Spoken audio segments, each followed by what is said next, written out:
Question number 16, ये question most important है, ये वाला क्वेश्चन भी, ठीक है, बहुत ध्यान से देखिएगा। और इसको एक दूसरे तरीके से भी पूछा जा सकता है, ठीक है, ध्यान समझेंगे। 16 क्वेश्चन नंबर, पहले हम डायग्राम को समझेंगे। डायग्राम में क्या कह रहा है? The angle of elevation of the top of A tower. एक टावर है, एक टावर बना दिया मैंने, इसका नाम रख दिया ए और B. From 2 point at a distance of 4 metre and 9 metre from the base of the tower and in the same straight line with it are complementary. ये हमारी स्ट्रेट लाइन पर, ठीक है, 2 पॉइंट है, एक ये पॉइंट ले लिया मैंने, एक पॉइंट ले लिया, इसका नाम सी रख दिया, इसका नाम डी, ठीक है। टावर से एक की इस पॉइंट की डिस्टेंस हमको दे रखी है कितने मीटर? 4 मीटर। और इस पॉइंट से इस पॉइंट तक की डिस्टेंस हमको कितनी दे रखी है? 9 मीटर। ये हमको डिस्टेंस कितनी दे रखी है? 9 मीटर। और ये दोनों पॉइंट कैसे एंगल, एलिवेशन एंगल बना रहे हैं टावर के साथ, टावर की टॉप के साथ एंगल ऑफ एलिवेशन में बना रहे हैं। पर इन्होंने एंगल ऑफ एलिवेशन कहा नहीं है, पर इन्होंने ये कहा है कि कंप्लीमेंट्री एंगल बना रहे हैं। कंप्लीमेंट्री एंगल किसे कहते हैं? जिन दो एंगल का सम 90 डिग्री होता है, ठीक है। तो यदि ये वाला एंगल मैंने थीटा मान लिया, ठीक है, तो ये वाला एंगल कितना हो जाएगा? 90 माइनस थीटा, क्योंकि दो एंगल हमारे पास हैं, इन दो एंगल का सम कंप्लीमेंट्री कब होएगा? जब 90 डिग्री होएगा। एक को मैंने थीटा मान लिया, तो सेकंड एंगल कितना हो जाएगा? 90 minus theta.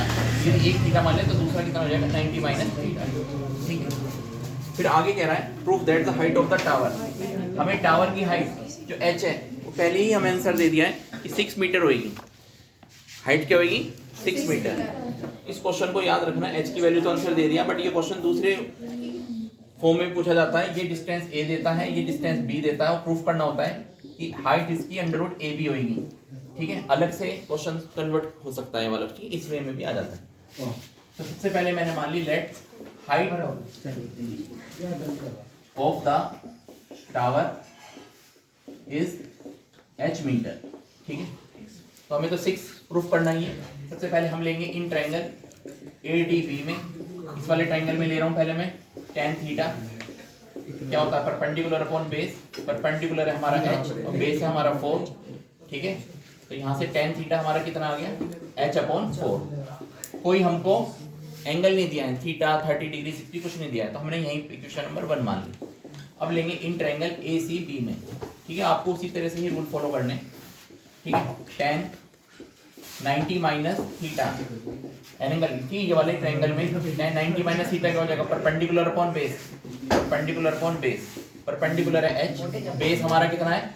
9 tan 90 minus theta, ठीक है। ये क्या होगा? Cot theta. ये आपको याद रखना पड़ेगा क्योंकि ये वाली एक्सरसाइज आपकी इस बार सिलेबस में नहीं थी।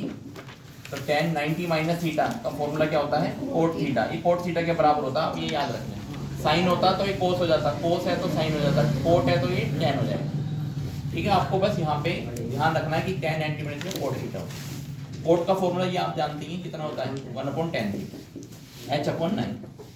यहाँ से भी tan थीटा की वैल्यू निकालिए। tan थीटा कितना हो जाएगा? tan थीटा हो जाएगा 9/h। Equation number 2। मैंने यहाँ से भी 1/tan थीटा की वैल्यू ये है, तो tan थीटा क्या हो जाएगी? इसका रेसिप्रोकल करा तो इसका भी रेसिप्रोकल कर दिया 9/h। क्यों करा? क्योंकि दोनों की मैं कंपेयरिंग करूंगा। मुझे यहाँ से थीटा नहीं निकालना, मुझे h निकालना है। तो मैं क्या करूंगा?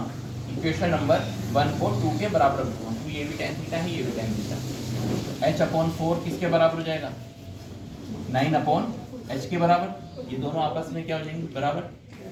h की मल्टीप्लाई h में h स्क्वायर, 4 9 36।